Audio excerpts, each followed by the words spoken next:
All right. So yeah, we last episode we talked about the getting started, which is a fun story. It's always exciting, and people ask how we started, and so it's something I think stays fresh on your mind, and I Yeah, think every founder probably has that, huh? I would assume so. I hope so because it's like a big decision. It is, and it's always a funny. It's never just like we put together a business plan and discussed it. It's always something more off the cuff, more interesting. So at least the interesting ones. I'm sure those ones are out there too. Yeah, who cares Nobody about them? Yeah, that podcast puts you to sleep. No. So, but this one will put you to sleep too, because now we talk about like what happens next. Like when you take on this big task and you've got all this energy and it's momentous, like, and then you start recognizing just how long of a road this might be. Yeah, And like reality starts to set in that now you have a full-time job and you're juggling personal things and you're trying to find times for a second job when, oh, the second job pays you $0 as well. right. And So- you're not doing anything else because Yeah, yeah, right. So this is what we refer to as the lull. We were trying to figure this out earlier. Dates wise, it's really challenging to know when this actually happened, but I think a good kind of indicator was the financial crisis of '08, right. because that like threw everything in a tailspin. Yeah. To layoffs and everything, Yeah. literally skyrocketed for across the board. Absolutely. And we stopped. We weren't working together for the first time in forever, Yeah. because you had gotten let go from the place we were at, but you found another job. There was another job. I think when it happened, Dwayne and I were both like, well, let's, if we pull some money together, then we can give you like, an equivalent-ish salary maybe. And then like kind of be the first paid employee of WellDatabase and that kind of thing, which sounded great. But again, like I wasn't rich, Dwayne wasn't rich. And so like finding that money was hard. And I do remember you specifically, like, I don't want to do that. I don't want. Yeah, I was in a comfortable situation. Right. And I mean, luckily we have, from places we had worked before, we had friends that I ended up taking consulting on for a little while. I was doing like healthcare stuff, software, for a little while. And then that got pretty dicey. And then applied somewhere and got another job. Right. And so inherently, when you start a new job, like that is a big undertaking in and of itself. Yeah. Especially as a programmer, because you've got to get acquainted with a whole new ecosystem of code and responsibilities and everything. Right. So that inherently, for you, like that's an easy reason why you couldn't spend a ton of time on WellDatabase. Yeah. Other focus. Yeah.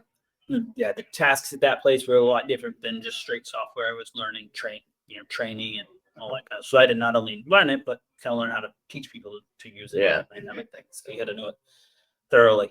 But and so we definitely kind of all got more disconnected, guys. We weren't seeing each other every day. Right. Right. Which was weird. Yeah. And you had to deal with doing the board and training around some of these software. Your users were developers. So that's right. That's helpful in one way, but also hurtful because like they're expecting you to know exactly how to use this code within their platform. Right. It's like developer support. So it's, that's right. And so, but I think at that point we talked a lot less, but we still talked. Oh yeah, again, we had known each other for so long. Yeah. I mean, and there was one other time where we didn't work together. That was maybe a year at most. Yeah, at most. Yeah. And so, but that's it. That's kind of weird to think about. We've worked together outside of maybe 18 months, maybe 2 years max. We have worked at it since that, and so. That is wild. That would have been like 01 when we first met and started working together, I think. Yeah, I did an internship at Net. Was that 01? Yeah, because I know. So you did an internship and I wasn't there yet. Or you came work that summer, and I either had just started or I was about to slumber shade the whole time. I think you might have been. So and we came back after high school graduation. Right. And so that means like for 24 years. Jeez. You subtract off the 2 we did, so we've worked together for 22 years. That's crazy. Yeah. I didn't realize I was over 22 years old. Yeah, I know. It gives you a better perspective on why you don't like me so much now. No, I'm just kidding. So talk about that though. Like, how did your brain, like, how much did that like divide your brain, or would you kind of just like, I got to put WellDatabase to the side because this is just taking my priority right now? Like, what was your thought process around it? Yeah, I mean, it really did divide them because I mean, like tools I was selling, I had never really used, so I had a lot to learn there. And then the team, they wanted content, so I was focusing on that's an area I had never really done, doing videos, blogs, all that kind of stuff, which would later help us because in database, but I just had never done it. And you were working with a kind of a cool little kind of tight group of people here in the Woodlands, right? Like you guys all kind of got along well, and so it was probably made that fun. It was a great group, and then fun. We're still something, but we're all still so yeah, it made it a lot better because it wasn't the full company, but still like you had to have a pulse for the full company because the full company was in Bulgaria, right? So we had to make it obvious we were doing things because that was, I guess, really some would say we were global, but it didn't feel like it. No, because our customers were in that building. Right. Their problem was global, but our problem was our customer in the building. So that was easier. That was much easier. But like Teller was the first time working like directly with the global team because the team that I was working with, they were in Germany and Bulgaria. They're two different areas. But, right. So, you have a short window to work with them and then they expect results when they get your media, blog posts, and that kind of stuff. Right. So, I had a lot just kind of on my plate there. Yeah. And then because I remember it really did monopolize your time, like, because we did keep talking because we were friends, obviously, but I did feel like you had no time left. And, of course, you, again, were a new family kind of. I mean, I started a relationship at that time, and then I had a kid right there. And so, everything just kind of was changed for me. Right. And I remember us even like specifically talking about it and being like, we'll get to it when we get to it. Right. Right.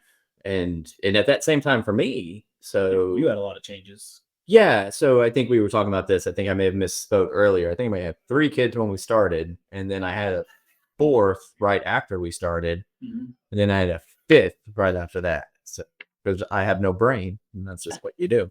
And so here I am, trying to kind of balance. My job was, demanding for sure, not because my job was so great or interesting, just because the people I worked for demanded me to do weird shit, to be weird hours and do lots of different hats, wear lots of different hats. And it was okay. Like, and people always ask me doesn't it annoy me that I had to go do things like at the boss's house or stuff like that? And I was like, you know what? It keeps it interesting. So you're not really behind the desk. I mean, and that's me, like in general, as long as I'm doing new things, I can stay interested. At New Tech, it was interesting because we went from, I was employee number 20, and you probably were only like maybe 35 at most. Okay. At most when you came in there. And at its peak, it had 125 people maybe. And so that kind of run up is so interesting because there's all kinds of challenges and all kinds of new things and new systems and new computers, new data centers, new networks, phone systems, you name it. It was so, I mean, at the end of the day, I wasn't programming at the time, but it was entertaining, interesting. You're setting me on my toes. Yeah. So that was tough, but then having the kids was tough. And to be, one of the biggest things is us not being able to work together. And then, so much in the early days are working off of each other. Right. The energy. Like you're in a room together. Right. Like, and so, at that time, I think I told you this the other day, I distinctly remember I was just trying to find a minute to make sure it didn't completely fall away. Because I was worried that if all of us got too busy to ever touch it, then it was never going, it was going to go away. Yeah. And we just slip. Yeah. Yeah. It slips by. That's how things happen. Right. Like you just it gets further and further out of your grasp. Right. It just slips away. And so, I mean, and when I say this, like I would be lucky to get 30 minutes in on it here and there, but I tried to kind of keep doing it. Like I said, I was like working out, doing weights, and like trying to type in bot code, in between sets, and it wasn't very effective, that's for sure. But at the same time, it was effective in keeping it at least slowly moving forward. But if I recall right, you were doing other stuff, like you were working on some other apps and things that That's right. At the same time, right? Right. And that actually harkens back to what we were talking about before, because in my mind, I guess I was thinking, because, when we started WellDatabase, and then even to this day, WellDatabase is on it's a DBA for our parent company, Control Dev. And Right. our goal was to create WellDatabase, but also like to make other software packages and Yeah. things like that. And so, From the list. right from the list. But yeah, I had gotten into the App Store. People don't think about this. When the iPhone launched, I think in '07, I think it did not launch with an App Store. There were no apps, and the App Store did not come out until '08 or '09, one of the others. That's wild. And so writing native code for a mobile application was brand new at that time. And so kind of correlating with you're doing new things and kind of taking that time, I took that time to kind of learn the mobile side of things, because there was a little bit of an idea that we were building so much around this API. So I put this API is perfect to feed in a mobile application. Yeah. And so, yeah, I started building mobile application for New Tech at that time. It was the very first thing I did, because I could do that at work, Right. So that was great, but learned a new technology. And then I started spinning that off to some different applications that we run, even a mobile game. And that was also helpful because that game Wordable, which is not on the App Store anymore, but that made us like almost $2,500.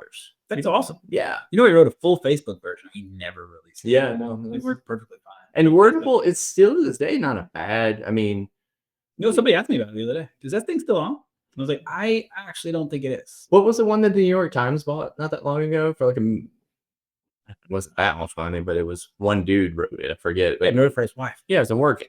There's a similar idea, Mhm. but to your point though, I was learning that, and then we wouldn't make the mobile app for WellDatabase for a few more years after that, but by making some of those other apps, because all that money went into our company account, and so yeah, it's Control Dev was the developer, and so it was I'm working on it. what I mean, it probably bought the laptop that I used to do it, so it's all fine, but it was another thing in my mind, because at the crux of everything, I did know that I really wanted to have our own company. That's it. To be, Everything else was secondary. something Driving to that. Yeah. And so I figured, if I could do that, learn something new, help push things forward, understanding that what we're in, and really, and again, because we kept in contact about it, I think it was very clear that this was a temporary, like this is just something where you have to work through and be very understanding about. And so, and I'm not sure Dwayne at that time. I'm not sure. I can't recall if he kind of took a break as well or not. A kid somewhere right around then too. Yeah, because Junior was born in '08, and Junior and Silas are the same. Yeah. That's what I thought. For those who don't know, Dwayne is my brother, so hence it's like they're cousins, and so they're born a week apart. So you're right. Yeah. Dwayne did have a kid right around that same time, and he moved houses to. Yeah, because that's when he moved over to where he is now. Maybe a little bit long, but regardless, there was a lull there. It was absolutely a lull, and I just can't help but thinking it's not uncommon in startups when bootstrap startups, right? Yeah, you need that energy. If you're bootstrap, like you're having to pull yourself. It's kind of like going to the gym. Like you need to do it, but it's like hard to like get yourself out there, right? And if you have a gym buddy, it works. And your partners are those buddies. And if you're not. Keep in mind, we also lived across different parts of Houston. So it might be really get up there and meet each other out at night easily and that kind of thing. Mm-hmm. And we had families. So like again. And so, getting on the phone and all that, and during business, you get home, you're tired from working. And so that energy when you're in a room together is critical. Yeah. And so if you don't have that pull, it's really hard. I agree. And so as you talk about this, I look at that lull time when I think about it, and I feel like it becomes like this weird caveat when we talk about how old the company is, that it's like we didn't really do good work on it for a chunk of time. Right. But I do think it's kind of formative into how, I don't know, perhaps how gritty we were to kind of, or dedicated we were to actually kind of get back to it, because we did. We did. Right? Yeah. We did get back to it. But I do wonder. These are the kind of things I don't think people aren't in a rush to talk about when they talk about how their startup journey looks. The lull. Well, I mean, it's ours is the lull, but these are just the tough parts, the low part. Yeah, the low. Yeah, parts. Yeah. The downs. Which you don't realize how many there probably are going to be. Well, yeah, that's it.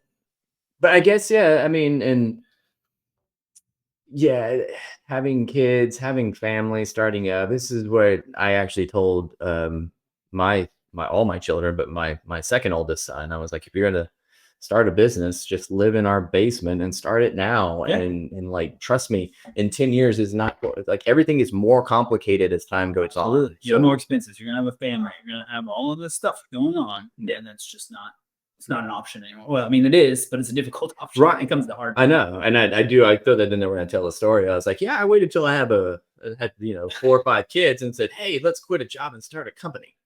Let's go from stable to unstable. Yeah, that's it. And so it's, I mean, yeah, the bootstrap part is very, very relevant there. Because if you have funding, you can get in that room easy, and you're just gonna Right, and it's just another job, and sure, maybe it's long hours and it's no low pay, but different it's still, challenges for sure. but it's still, different than no pay and no time. Right. Yeah. It's like, why are you doing this? I don't know. Right. Because it might turn into something, hopefully. Right. And so when we talk about this lull time, I mean, I think we kind of decided that lull happened in maybe 9 and probably extended, I mean, potentially even through 10. I'm not sure if it was 1 or 2 years or somewhere in between there. That sounds about right. Okay. I think maybe 1 or 2 years, yeah. Um, Where small stuff was happening, but not a lot. when did you leave your job? Did we talk about this? Wasn't that 12? 12. So I left Teller. I left the place. You said Teller Company. Okay. That's all right. I left Teller in July 2012. Or no, sorry, June 2012. Okay. Yeah. And so we did this. We did always say that, like we wanted to make sure, like, since we're bootstrapped, our revenues had to be in a place to support. Like nobody had the money to go work full time for nothing. Right. And so, like, that doesn't mean, so you had to build a product and get customers before you could quit your job. Yeah. So And these companies understand this. So sorry, not all of them. Sometimes they're pretty finicky. But we talked about this too. Like, I think we were overly cautious to ensure that we kept good separation. Oh yeah, the nights and weekends thing. Yeah, we we things separate. I think we used maybe Skype or something to communicate on, and we had different logins. We had different computers. And I mean, honestly, I was so concerned that even like file modification times could come into question, that I kept all my files in different places. Like I would not touch anything in any time. And I wouldn't touch it on lunch break. Right. Because it was just considered time. Yeah. And I didn't want that to ever be a question. Right. Which is comical because people would question it anyway. Yeah. But when they did, at least I was like, good luck. Come check everything. Because I did not spend a second of time. And honestly, kind of pisses me off that you would suggest that I did, because I would have been done a lot faster if I did. So wouldn't have taken as much time. No. But yeah, they did. So yeah, I think the lull was a couple strong years of less, because we were kind of all doing our own, things. Yeah, I mean, Kyla was born in June of 10, so oh yeah, there you go. John was December of 8, June of 10. So yeah, you were busy. Yeah, that whole time was rough. So. Babies. Yeah. Never a shortage of people asking me, you know how that happens, right? Did you learn? No. What my response was? I made him very uncomfortable. I was like, I do not. Could you tell me? And they would just stare at me a little bit. Anyway. But no, I love having a big family. But it is something. And I think it's important just to recognize, like, it's okay if it happens. Like, and just do what you can to inch it along, recognizing that this is just a phase to face, and you'll get past it. As long as you keep, little bits when you can, right. Move it forward, make a goal to move it forward a week even, right. And don't be mad at yourself, like you didn't do it that right. week. Well, and I think, because there's light at the end of the tunnel, because as long as you keep moving it forward, you'll find these little bits of inspiration. Mm-hmm. And the next thing you know, you're gung-ho. You have that same kind of gusto you had in the beginning. I think we did find that later. We did. And I don't really remember what the spark was from it. So, but I don't either. I remember I was working on it. And I started working on some mapping stuff in Ember. And so, and I know that the pieces, we kind of started tying some of the stuff together. I think that really started to spark us. Right. Yeah, no, absolutely. So, no, it's pretty interesting how that goes. But again, would you change anything? from that time period, no, I don't think so. I mean, for my life at the time, that's what I needed. Yeah. And so, like, it's not something I could say I could have done better because, I mean, yeah, I was young, starting family kind of thing. And so that's just honestly what I needed at the time. It was required. The Lull, yeah, nothing. No, I'm with you too. It's just like the only way I could get out of that is to not have all the kids I had. Yeah, And, right. and honestly, to not have the '08 financial crisis thing hit, those things Right. completely out of my control and those same things. So, Yeah. I actually think one of those things that maybe built a little bit of character out of it to try to kind of drive harder and to be more appreciative of things once they started to kind of fall into place a little bit more. Yeah, absolutely. So, so yeah, if there's anything to take away, I guess it's if other people run into it, or be aware that it's there, that it's very real. Once that initial like excitement wears off, there's a very real possibility that life might get in the way. Yeah. But if you really believe in what you were doing and why you were doing it, and then make your progress where you can, that's it. Find your avenues, your little caveats, and keep it moving, and eventually you'll get re-inspired and then gets it. It's a silly thing, but Rome wasn't built in a day. It's like make the little progress you can. But most of it being burned overnight, right? Like, is that true? You think? That's a fake story, isn't it? I don't even know. Anyway, it's I wasn't listening today, but it was burned overnight. It's fantastic. I mean, that's true. I mean, you can burn it all down. You can destroy your progress. You look at people making wrong choices on Twitter. Make one comment, you destroy your entire reputation in a day. It's the same thing. What's Twitter? I mean, X. Sorry. X.com. All right. So no, that's good. This was I was afraid that we wouldn't be able to get 20 minutes on this one. I don't know if we did or not, but we'll try. But anyway, it's worth, I mean, I don't know. I think we put this down as a single episode because it's worth talking about. Yeah, it's like, but it's nice to like bookend it too, because like, let's move on. Yeah. I mean, it was a rough time, and so really moving forward, the forward progress. Right. Time, but anyway, it's the good news is that we did. So yeah, next time we'll jump into what happens next. Sounds good. But cool. All right. I'll see you in a minute. See you in a minute. Thanks for watching.